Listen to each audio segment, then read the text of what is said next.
This channel is part of the History Hit network.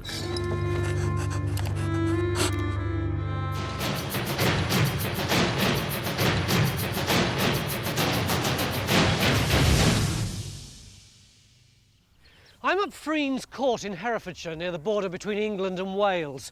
In 1990, an aerial photographer took this picture of a field in the valley down there. Look at these incredible parch marks.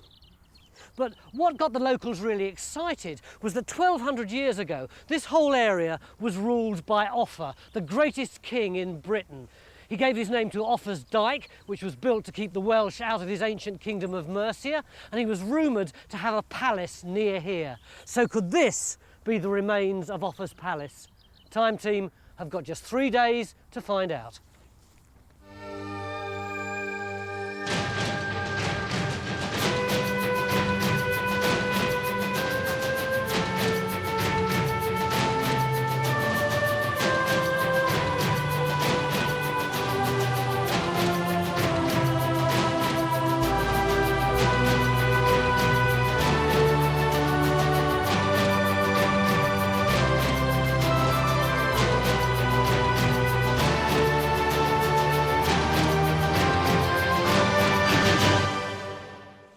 Why do we think that Offa might have had a palace here? Right, well, we're towards the end of the 8th century, 3 years before the end of Offa's reign. He's an old man. We know he comes to a royal vill or palace site in Herefordshire, in a place called Sutton. And Sutton's where we are now? Sutton is where we are now, between Hereford and Leinster. This presumably is the field where they found these parch marks. Yeah, we've just come through that gate there and we're wandering across into the middle. John, have you managed to geophys anything here yet? Well, we've not, Tony, but the lab from English Heritage have, and they've got some superb results. I mean, I just wish they were ours. I mean, you can see here this multi-celled building really clearly. This one here, isn't it? Yeah. Well, if this really is Offa's palace, it's a major site, isn't it? Well, we only know of about a dozen Anglo-Saxon palace sites. Offa was a major European king, so it would be an extremely important site.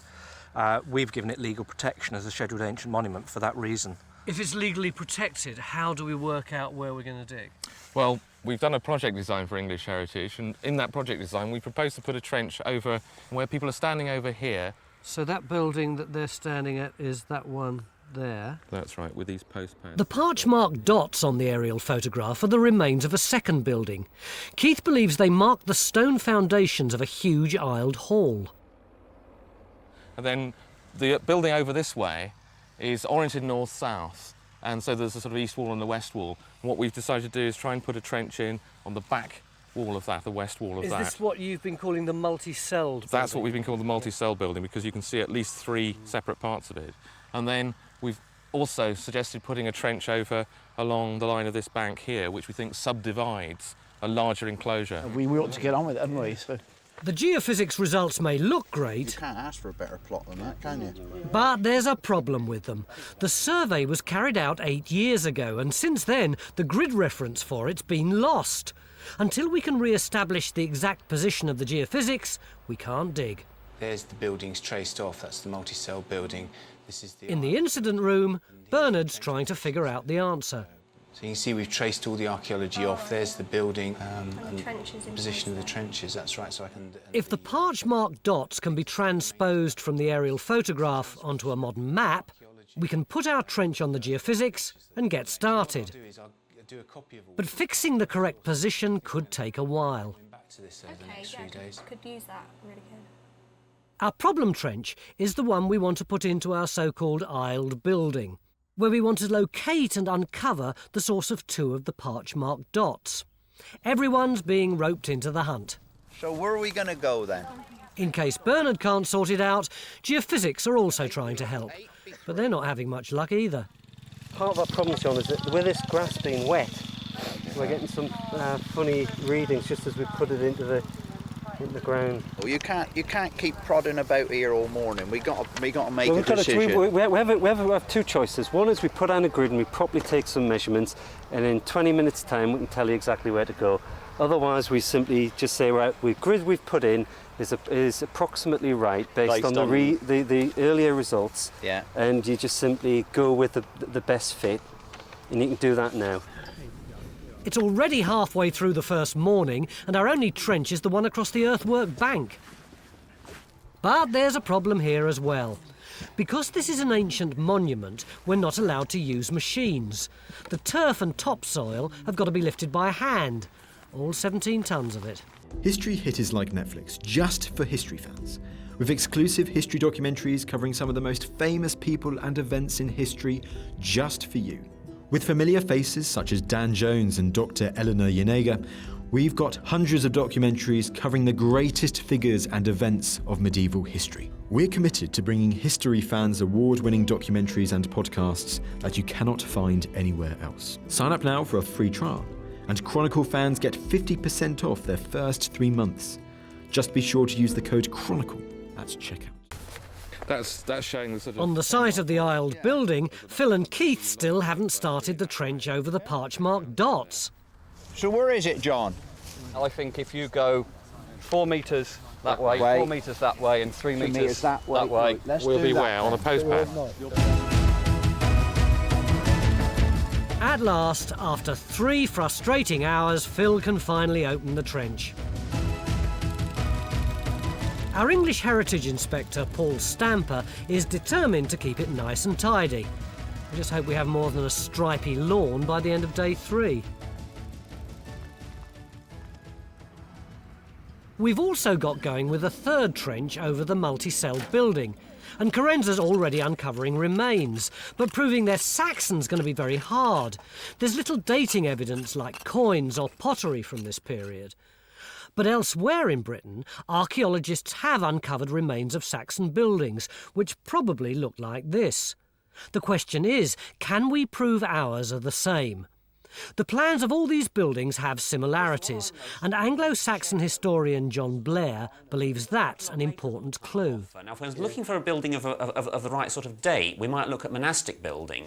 There's what's probably a monastic hall at Northampton of about 800. Now, a palace of the same date could have looked very much like that. So we wouldn't necessarily expect something in timber then? It could actually be in stone or have stone features? Well, it's clearly not impossible. I mean, we don't have any royal palaces of stone of this date, but an important palace of Offa, who knows? It's certainly not impossible at all. In the 8th century, Offa's Kingdom of Mercia was the biggest in Britain and dwarfed its neighbours. Offa even compared himself to Charlemagne, who ruled a huge chunk of mainland Europe at the same time. But Offa was also a ruthless operator, prepared to murder his fellow kings to stay in power. According to records from the 12th century, such a murder actually took place here at the Palace of Sutton in 794. The main character is in fact King Ethelbert of East Anglia. By about 1100 there was a very colourful legend that he came here to the royal palace of Sutton to marry Offa's daughter, but Offa let his wicked wife persuade him to murder Ethelbert, so he then became a martyr and was regarded as a saint later on. According to this legend, Offa had the body thrown into a marsh by the River Lug, which is where we are now. And the next thing that happens is that a miraculous column of light appears and marks where the body is hidden. And some local people find it, and they have a vision which tells them to dig it up and take it into Hereford and bury it. The story goes on to describe exactly where they crossed the river, the route they took towards Hereford, and even a strange incident at a place called Lower Lyde Farm. You've got to picture the cart, this 2-ox cart with the body on it, trundling down this road. Yeah. And of course, remember that the head's detached from the body. Why? Well, because Offa chopped it off. Oh, fair enough. Yeah, so at this point, the head rolls off, yeah, and it gets lost in the undergrowth. But then there's a miracle, as there always is in these stories, because a blind beggar comes along. Of course he does. Yes, and he trips over the head, yeah, and immediately recovers his sight. So he understands it's a miracle, and he rushes along down the track after the cart and catches up with it at the next village, Sheldwick. And then what happens? Well, then they take the body on to Hereford, and it's buried there, and that, according to the legend, that's the origins of Hereford. OK, that's the story, although possibly with a bit of dramatic gloss added by the author. Yeah. And it was written 300 years after Offa died. Does it help us to locate the story of Offa in this landscape? I think we can't take it as a reliable history, but we can take it as evidence that people locally believed legends to do with Ethelbert, which were very much rooted in the landscape. These are real places that are referred to. So I think we can take it as evidence of beliefs going a long way back about the royal palace at Sutton and its neighbourhood. We can't say for certain that he died here, but we do know that 300 years later, people thought that he'd been round That's here. right. the medieval manuscript may contain a germ of Anglo-Saxon truth. Let's hope that if we dig deep enough, we'll find archaeological evidence of Offa's palace.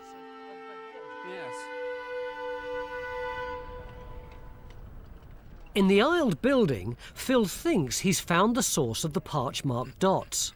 Maybe this is one of the foundation stones of the Saxon building we're hoping to find. Look at this. It's an absolutely enormous lump of rock. Look at it. Now, would this be what we've been calling the post pad? Well, it ought to be, yeah. Look at that. It's still going. Yeah. Look, there it goes. We need to see how big it is, really. Look, there it goes. Is it going in the bulk as well? Oh, get your fingers out the way and leave it alone. I get in there. Look at that. It's still... Look, hey, look at that. It still don't look big enough, Phil, really. Well, how much bigger? Look at that. How much bigger do you want it? Is it still... What would it have been for, then? Well, it's to support a big post of the aisle. Imagine like a church with aisles down the side. Yeah. And the posts stand on stones so they don't press into the ground. You know. So is this the kind of technique that the Anglo-Saxons tended to use when they were building their palaces? No, it isn't really. It's a bit of a worry, that. I mean, what they would have done would be to dig a big pit and put a big post in it, you know, and ram it, and that would support the roof. This is a sort of technique that comes along a bit later. But could it have been built within where an Anglo-Saxon hall was? Yeah, because what we get on so many of these places is that the palace side goes on being used. I mean, at Cheddar, for example, it goes on right till the 13th century. So the last phase is a big medieval halls, but the Anglo-Saxon ones are amongst them. So there might be something underneath. Mick thinks that what we've got so far is largely medieval, and with good reason. Kev, these maps are absolutely beautiful, aren't they? Carenza's been looking at an 18th century estate map which shows the field we're digging, and next to it, a medieval manor house called Freen's Court. We'll have to identify any medieval buildings we find to eliminate them from our hunt for Anglo-Saxon remains. Out in the field, Stuart's been looking at the same area. Stuart! Talk about lumps and bumps! This must be heaven for an archaeological surveyor. Sheer paradise. It makes a nice change to have lots to work with, and that there is a fantastic amount of information in the earthworks on this site. So what can you see that we've got so far? Well, at the moment we're stood in a fish pond. This thing that's like a big stadium. That's it. This would be wet, and if you run up that way, you'd be running up onto the bank round the edge.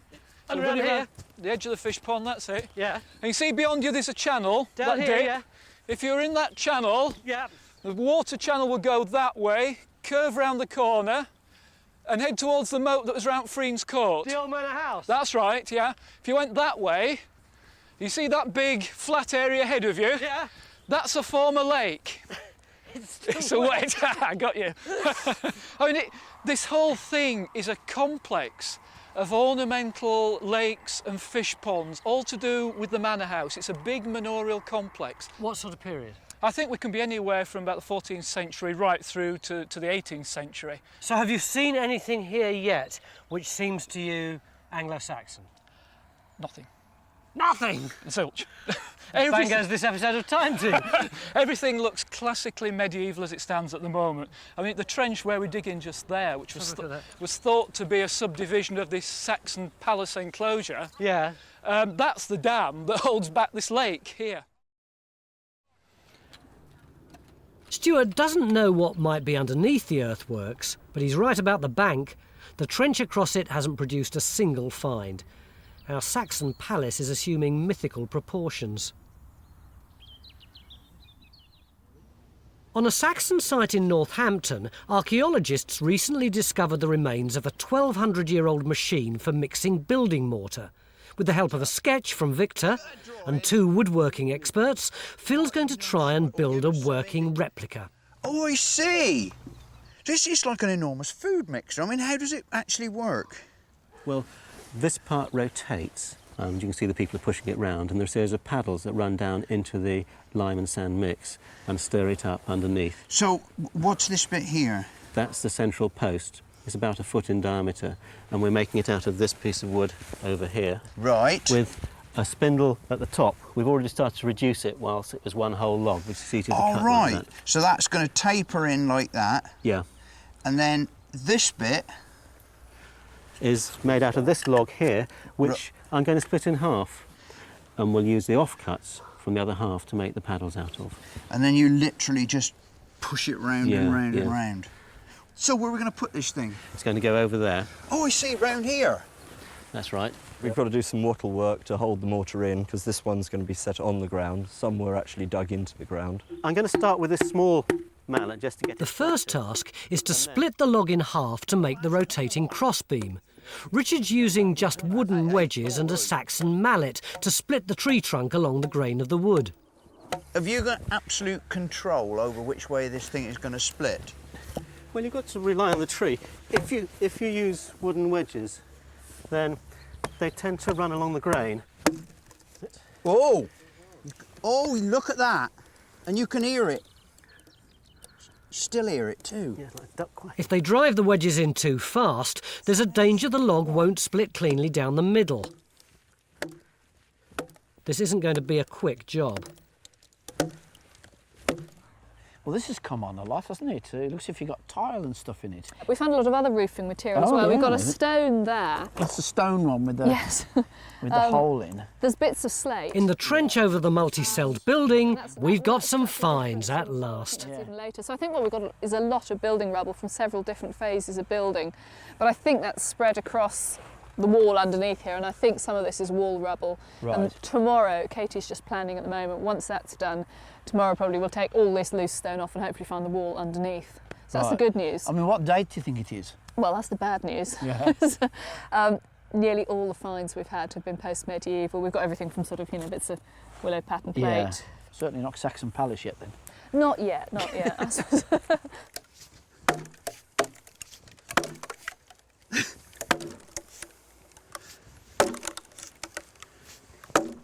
Well, I'll cut across this bit if I... That's incredible. Look at that. Yes! One half of this will become the rotating part of the mortar mixer. Tomorrow's big challenge will be to set up the other log as the centre post on which it'll turn. That was all right then, wasn't it? It went very well, yeah. Sure. You look pleased as punch about this trench. What is it? I think it's a really nice piece of British archaeology. Very, very typical of what we find all over the country. But what is it that we can see? Well, we've got a laid surface here, running right the way across. It's possibly laid over rubble. Over here, one of those post pads that we were talking about, possibly another one under the balk back in there. Then this could be the fragmentary remains of another one in here. Yeah. And then we talked about this being an aisled building, and outside it we can see just the traces, possibly, of a wall coming through into there. Yeah. Any idea of a period? Well, this is rubble. We've got no dating evidence so far. It could be post-medieval even at this stage. Or medieval? Or medieval. Or Saxon? Well, that's the more difficult. Yeah. How do we find out? Well, one way we can find out is by taking a quarter of the trench out tomorrow, going down through the surface into the underlying rubble, remove some of that and see if we've got post holes and that kind of feature. Stuart, when I last saw you, you said that you were going to try and work out the medieval landscape around the fish ponds. How have you done? I think we've had a certain amount of success, actually. What we seem to have is a series of fish ponds on that alignment, which are replaced by further ponds over here, this lake. The whole thing looks like a medieval manorial complex to me, mate. With its fish ponds and gardens. That's and right. all the rest of it, yeah. And something else interesting has emerged in that if you look at the 1720 map and 19th century Ordnance Survey maps, we put the whole lot together and match these two up. If you can see just there's a building shown on that alignment just outside the moat on the 1720 map. Yeah. It matches perfectly with that end of this parchment here. So it looks as though we know what the medieval landscape here was like, but the question is, was there anything here earlier? Tomorrow we're going to get underneath these features to try and find out. Join us.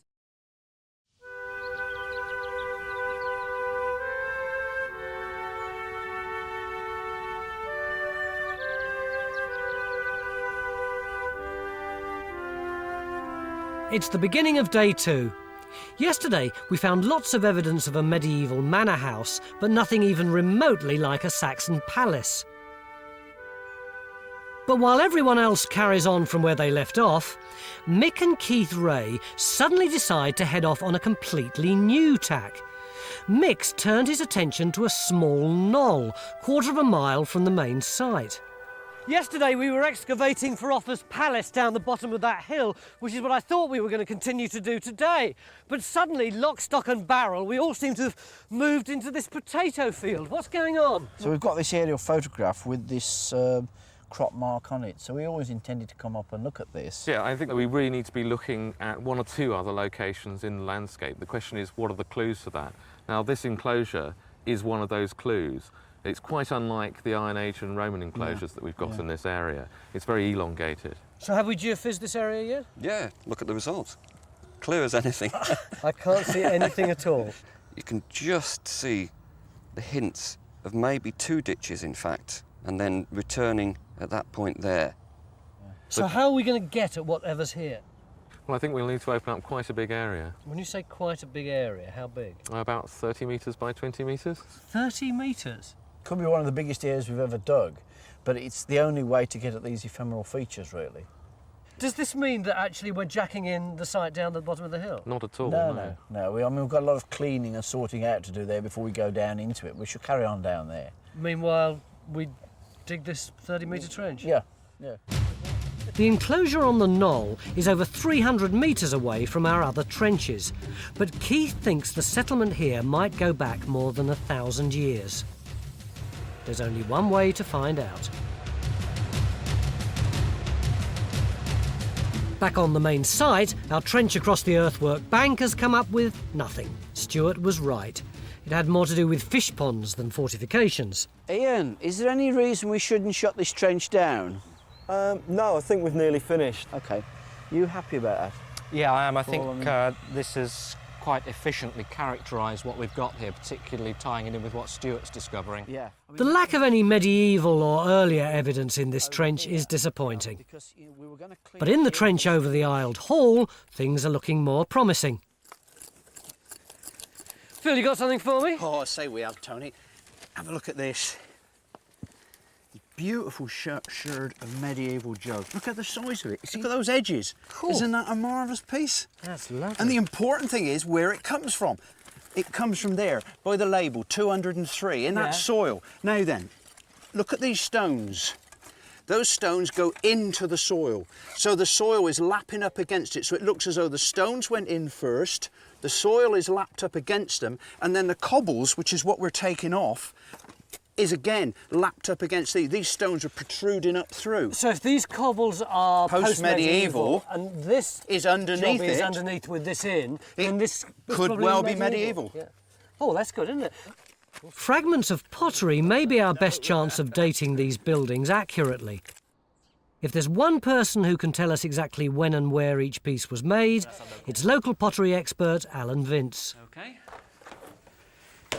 This one, that is actually slightly earlier than the ones we've just been looking at, and that's from the Malvern Chase. Now, looking at that, how can you possibly tell that that's from the Malvern Chase? Well, there's a little white grit there, and there's a much bigger one there. Let's see if we can look it under the microscope. That's granite, and you don't get granite anywhere in this part of the world except along the central spine of the Malverns.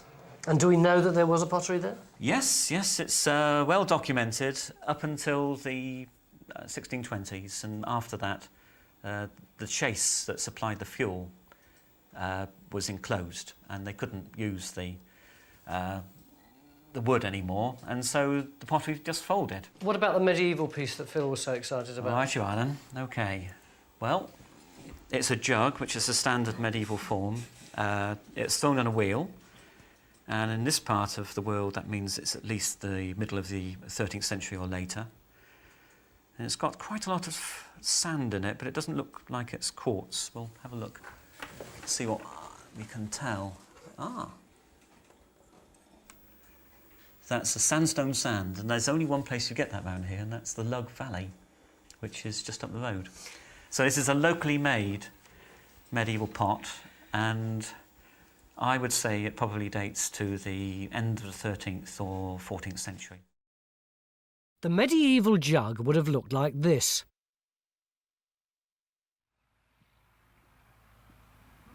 In our trench over the multi-celled building, Carenza's making pretty good progress too. Hello, Carenza. Oh, hi, Paul. You've got a wall. Yes, isn't it lovely? It's very nice indeed. We're really pleased about that because when we came here this morning, all we had was this rubble spread all over the place. It didn't really look like anything, and we started to take it down, and it still didn't look like anything. We've only just come up with this line, comes along here. And I mean, it's very big, it's well built. That's all one stone there. It's massive, it's 50 centimetres or so yes, across. Yes, at least half a metre. I think we're looking at something quite big and quite well built. We've not had many finds, and we're, oh, there we are. Let's have a look. And what we're getting is it's a broken glass, clay pipe. Yeah, this is very diagnostic, isn't it? It's the handle of a jug or a pitcher. 17th or 18th century, isn't it? Yes, quite. It's all post-Ned. At the moment, but of course this is the destruction levels you're going through, isn't it? When the building was demolished. Yes. And these massively well-built stone buildings could have lifespans of many hundreds of years, as we know, the medieval barns that still stand today. We would expect to find a trench that was dug to allow the wall to be dropped in and constructed. The foundation trench. And I can't see it there yet. Right, well, we'll carry on anyhow, because we've only just started to find this side of that wall, and obviously we'd like to find the other side of it. I think the best thing I can do is leave you alone to get on with it. All right, then. OK, see you on. OK, see you later. But to get a conclusive date for the building, Carenza needs to find the bottom of the wall and next to it some dating evidence. To make it easier to work, if you do a series of little notches in along like that first. Yesterday, Phil and our woodworkers Richard and Guy started making a Saxon machine for mixing mortar. They've already made the rotating crossbeam. Now Richard's carving a spindle on one end of the centre post to support it. This is a mid-Saxon T-axe. This is the kind of axe they use for hewing flat surfaces on wood, and they used a much narrower bladed axe for felling trees. He's got to shape it into a perfect cylinder so the crossbeam will spin smoothly on top.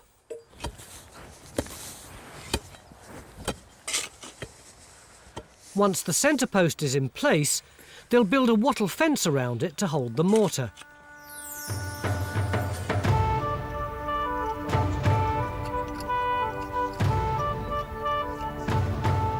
Back on the knoll, our 20 by 30 metre trench has started off as a more modest 20 by 5 metres. But we think we found part of a double ditch geophysics spotted earlier. Got another ditch running through, which we'll hope to find when we actually extend the trench. Jules is in here now, trying to find the edges of that ditch. Well, it looks in the section face here as if there's some indication of the cuts of the archaeological features. They're really quite shallow, but you can see them coming along here and down here. The archaeology here is fragile and we risk damaging it. But Paul and Mick the Dig decide to extend the trench in the hope of finding evidence to date this settlement. See you on. See, this looks a much smaller church. Mick and Anglo-Saxon historian John Blair are also widening the search to include the local parish church. We know from historical documents that in 794 King Ethelbert of Kent was murdered at Sutton by Offa. Ethelbert later became a saint, which is why John and Mick are looking here for Saxon remains. Ah, right, what could that be then? It's a great big 13th century arch, and it's coming westwards out of the nave. So is it coming into a tower? Well, it could be a tower, but there's no sign of that. I just wonder whether it could be a further western compartment. Well, in which case it would go this way, wouldn't it? And would end up coming through into this field. It would make a much bigger church. Well, there's a lot of earthworks in here, look. There are, and it looks to me as though there's a kind of bank coming across there. The best way to examine the earthworks thoroughly will be from the air. In the late afternoon light, the medieval features at Freen's Court are clearly visible. You can see the fish ponds and the island. The darker green is where the water was. Yeah. And the bits in between are raised islands and walkways, part of gardens and allowing them to maintain the fish ponds. You can see this is a really nice piece of medieval water management. Less than half a mile from Freen's Court is Sutton Church, where Mick and John Blair spotted the earthworks earlier. You know, it's a typical little medieval church, really, probably Norman. This ground is actually quite high and close to the river. It'd be dry, it wouldn't flood. And I think that's the kind of ground that the Saxon palace would have been placed on. Well, certainly these areas of earthworks round it are a possibility. I think if we get time, we should go and look at that. I think we ought to. So if this field here, you see that big ditch going right down towards the river, and at this end of it, just adjacent to the churchyard, is a raised platform.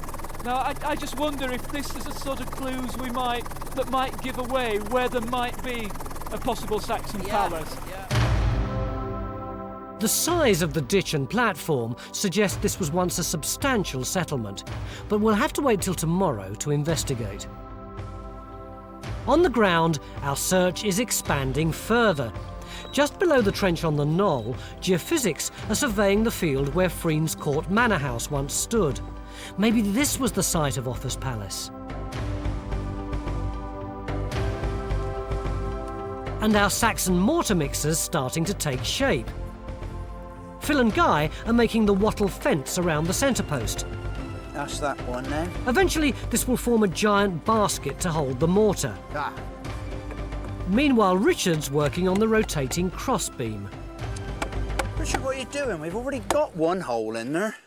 Well, we're making the holes for the paddles to go in. Oh! If you remember, that's the hole for the central spindle. Right. And we've got this plan here. Oh, of course. The central hole here, the circular central hole for the pivot. And so, then we've got these holes yeah, on the side. so that's what where they go right the way through. Yeah. It's probably a post hole for something. Rotten stone or more. Carenza! Oh, hi there. God, this has come on a lot since yesterday. We seem to be messing with 19th century cobbles then. Yeah, well, the 19th century cobbles are still there. Yeah. Or 18th century, But possibly. I mean, this is good, isn't it? Yeah, it's fantastic, isn't it? And this morning it looked, well, this morning the trench looked like that side of it Yeah. still does. Yeah. And we found, first of all, we found that side of the wall and then this side. And this is fantastic. We've got 3 courses of it as well. And it looks almost as if we've got a narrow course there and then a much wider course here. Yeah. And then possibly another narrow one down there, which is nicely made. And have you got any idea of date or how it fits in at all? Well, most of the material that's come out is 18th, 19th century landscape engineering to level the site flat. And I don't envy the person who did the work because it's been a hell of a job digging it out. So do you think you're going to be able to get down to that early layer there then, Chris? It looks very hopeful. I mean, the material that we're just coming down to seems to be a fairly flat surface. Yeah. With charcoal in it, burnt grain. We found a small piece and of the grain, like. which is brilliant. So I think tomorrow morning when we come back and we'll get this cleaned up and we should be able to see the floor surface. And it already looks as though we've got a post hole perhaps there. What, round the, oh yes, I see. See that? Yeah, it's so very reddish, yeah. reddish clay here and then gravel in the middle, and it's very different to the sort of ochre coloured clay that we've got at the edge here. Well, that's all very encouraging. You better carry on because we've got very limited light, haven't we? We weren't going to stop. You've interrupted Well, no, us. I'm interrupting you now, but I'll catch up with you in the morning. All right. Yep. So where have you been all day? Well, I've been looking at churches and flying in the helicopter. So you've no idea what's happening in our wonderful trench? Yeah, I mean, there's another post pad here, look, from a big timber. Popped out of nowhere, isn't it? Underneath all the rubble and so on. And then all this area's been cleaned, and Phil's got some fantastic stuff out of this hole, haven't you? We are really chuffed, Tony. We've actually pushed the story back in this trench, several hundred years. Out of that hole, we've got pottery 1150 to 1200. Excellent. And we're getting pieces of masonry. This is high status stuff. This is not farmyard stuff. It might even be part of a window surround. And that's come out of here as well. And then from up on the top of the hill there...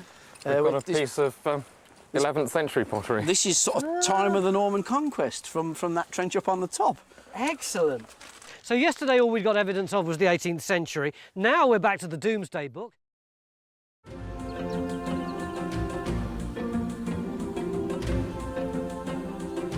It's the 3rd day of our hunt for Offa's palace, and we've yet to find a single piece of Saxon evidence. But we've got the new geophysics results from Friens Court. Stuart wants to examine the earthworks behind Sutton Church. There are lots of options, but little time. So Mick's going to have to choose. What you got there, Chris? Well, this is the magnetic response from Friens Court. In fact, we've got an absolute wealth of archaeology in there. It's stuffed. So can we dig there? No, I'm afraid you can't. Hello. Well, that's pretty definite, wasn't it? It's within the scheduled area, and so not without prior permission. So does that mean we're just going to be able to work on the parts of Friens Court we've already been in? Well, we're going to carry on there, but we've got another option just up the road where the church is, where Stuart and I saw these fantastic earthworks from the air yesterday. we think we might have a look at that. Just to orient you, there's Friens Court there, you can see the earthworks. That's the Iron Age hill fort on top of the hill, and the church is just there. Now what we saw from the air is a large ditch coming down here, and also a big high platform here. I'm not saying it is an Anglo-Saxon palace, what I'm saying is we've got a complex of earthworks here, which I think we ought to examine in the context of looking for a Saxon palace.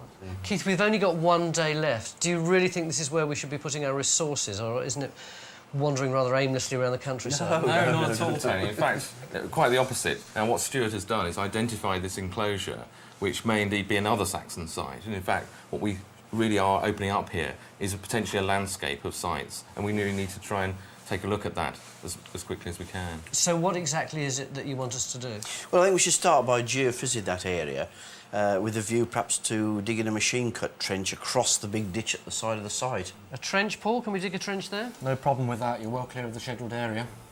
So it's geophysing? Yeah, can we get on Did you with hear that, that? Chris? What? Today? No. Come on, we've got one day left. Let's get on with it. On the main site, the work goes on. In the trench across the aisled building, Phil's still digging the pit where yesterday he found a piece of 12th century pottery. On the knoll, we've opened a series of smaller test pits inside our giant trench. One of these has produced our earliest fragment of pottery so far from an 11th century bowl. I think she's in the kitchen now. But before we can investigate the field behind Sutton Church, we need permission from the owner. I think so, yeah. Hello. Mrs. Harper? Yes. Am I right in saying that you own that field out there? Yes, I do. We're from the Time team. Oh. And we were wondering whether we might put a trench in. We've always known there's been some medieval interest down in that field, and we're not allowed to develop it, so if you can go and find out for us what's going on there, I would be interested. We'll come back and tell you. Oh, yeah, well, certainly. Would that be all right? Absolutely delighted. Thank you. Thank you very much. Bye-bye. Thank you. Next to the church, geophysics survey the platform.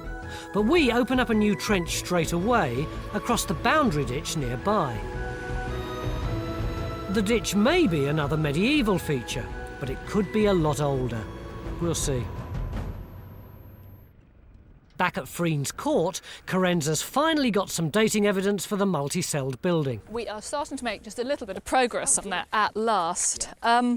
We have gone down, well, we've gone down both sides of the wall here, and as you can see, it's showing up quite nicely. It's still going to go down further because these clay layers here are still butting up against it. There's no foundation cut for that wall visible yet. This is where we looked last night on That's this, isn't right, it? Yeah. yes. And then one of these floors, when we cleared it down from just about down here, stuck between two of the stone courses in this wall, we have found a piece of pottery, which Alan Vince has had a look at and dated to the early 12th century.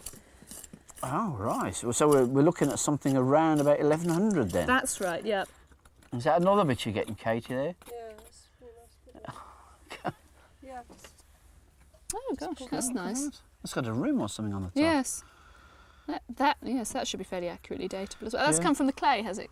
Yeah. I mean, the other possibility is that if this has just come from the clay layer and it's the same date as that bit, that suggests that that might come from the same clay layer and has actually got pushed in between the stones of the wall after it was built, in which case it must have been built before 1100, which might push the date of our wall back even further, which would be very interesting because I think in Phil's trench, they haven't got anything earlier than that at the moment, have they? No, but they've got stuff of the same sort of date, so it looks as if the site's, going right the way between the two.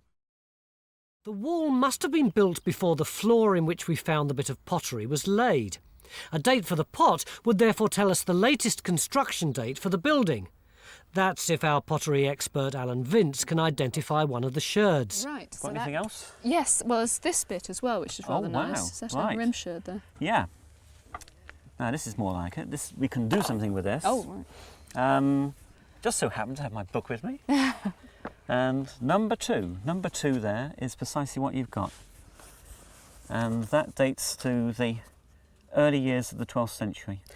They've recently had an excavation at Hereford Cathedral, and there they were turning up in a group of about 1103. Oh, wow, gosh. So it looks as if our building went up before 1103. That's tantalisingly close to the end of the Saxon period in 1066. John Gator's got the geophysics results from the field behind Sutton Church. Yes. Is it good? Well, look at this. This is the resistance plot.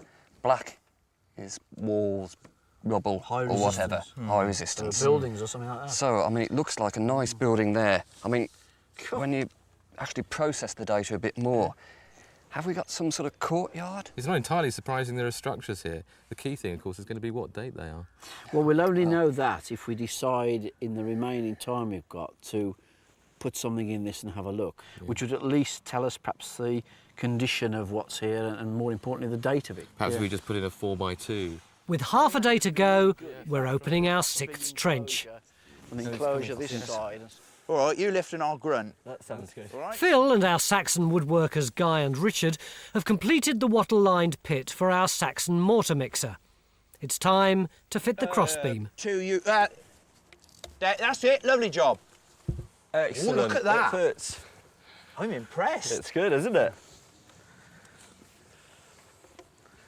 Oh, excellent. I mean, is that going to need lubrication? Well, we're going to try it without first, but I've got some mutton fat if we do need lubrication. The final stage is making the paddles to stir the mortar. Cool. Yeah, well, he's yeah, nice and taut. Is that big piece of pottery going to come out? Yeah. In our trench over the aisled building, we've hit a layer of burnt material, including more fragments of pottery. Sieving this charcoal has revealed burnt seeds and cereal grains, which we can send off for radiocarbon dating. Our trench on the knoll hasn't produced any more pottery, so we shut it down. But from our earlier finds, we know there was a settlement here nearly 1,000 years ago. In Carenza's trench, the piece of pottery from 1103 has prompted a radical rethink about the age of the multi-celled building. And when we started, if you remember, we'd got two basic models for a building of this shape, this cellular structure. One was Middle Saxon, royal palace in stone. The other was perhaps 12th, 13th century manorial complex.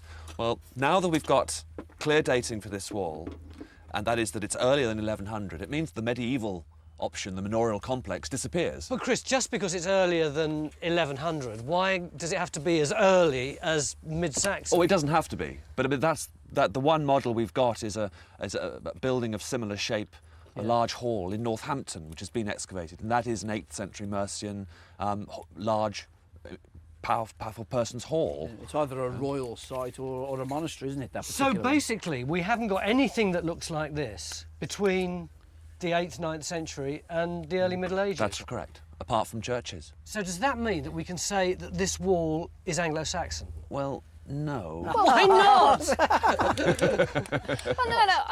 I think that with the evidence we've got now, we can be... The highest probability is that this is a Saxon wall. But what we'd really ideally like to find to prove it beyond any doubt is the foundation trench that was dug when this wall was built, and at the bottom of it to find a lovely bit of Anglo-Saxon pottery or metalwork to be absolutely certain. Next to Sutton Church, the two trenches we opened this morning have produced mixed results. So how's this trench going? Because, to be quite honest, I can't see anything in it. The trench on the platform revealed traces of the foundations of timber buildings, but we've no idea what date they are. We're going to leave you with a conundrum here that you've got to come back to at some stage. Yeah, it's certainly a puzzle. I mean, these ditches are probably defining areas where there might have been buildings, but at what date, we just don't know as yet. But the trench across the enclosure ditch has shown that the original earthworks were much bigger than we'd imagined.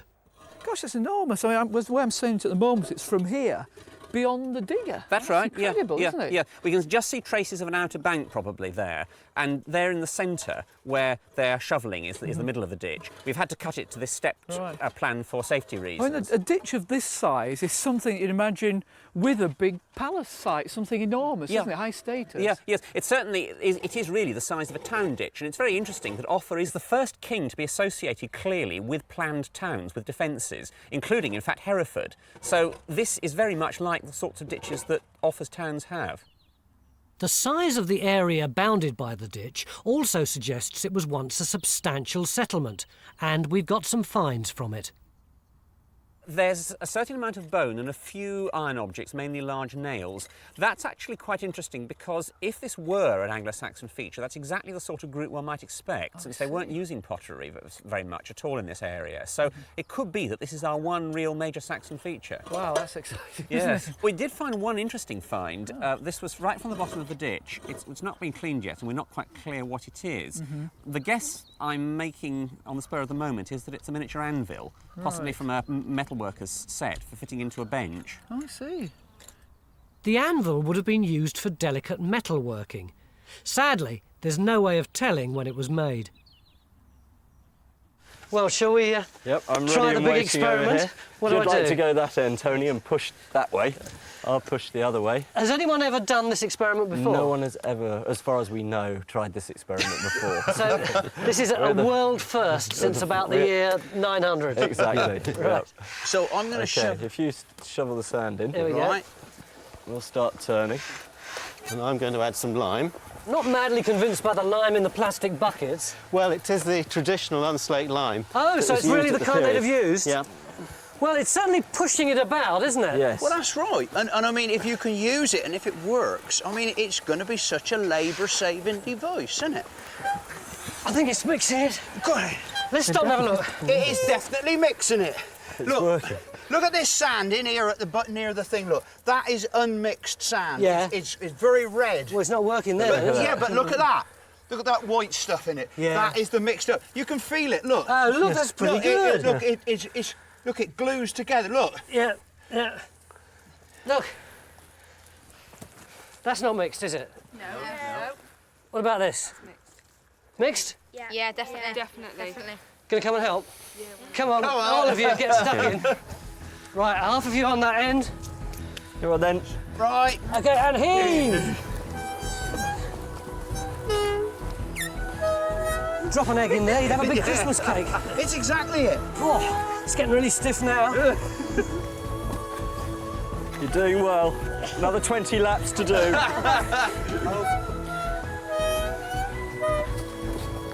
It's getting near the end of day 3. I'll leave them there. At the very end of day 3, the trench across the post pad building revealed the charred remains of a wooden floor at one end. Radiocarbon dating confirmed it was nearly 1,000 years old, similar in age to the pottery we found inside it. But it was Bernard who produced the biggest shock. He carried on checking the position of the geophysics for the parchmark dots until late on day 3, when he concluded that the parchmarks hadn't been made by the stones that Phil uncovered after all. Pits, they're big lumps of stone under the... You may remember on day 1 we had difficulty fixing the trench over 2 of the dots on the aerial photograph. So where are we going to go then?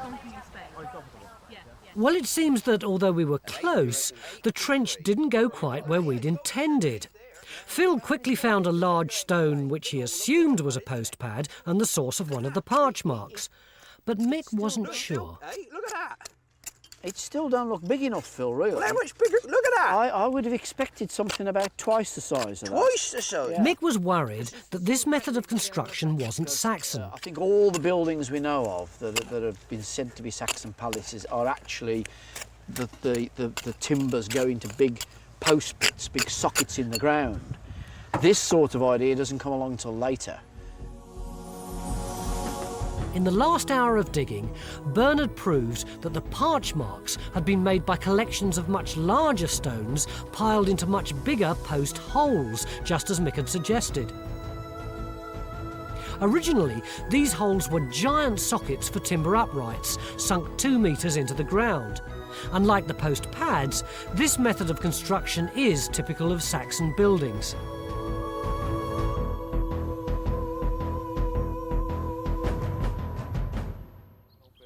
We can't be sure how they looked, but we do know that all the buildings here were constructed on a grand scale, and that many of them were in use at roughly the same time. So, it seems to us we've definitely got a very strong candidate for Offa's Palace, which is a fantastic start for archaeologists in the future who hopefully one day will be able to prove it.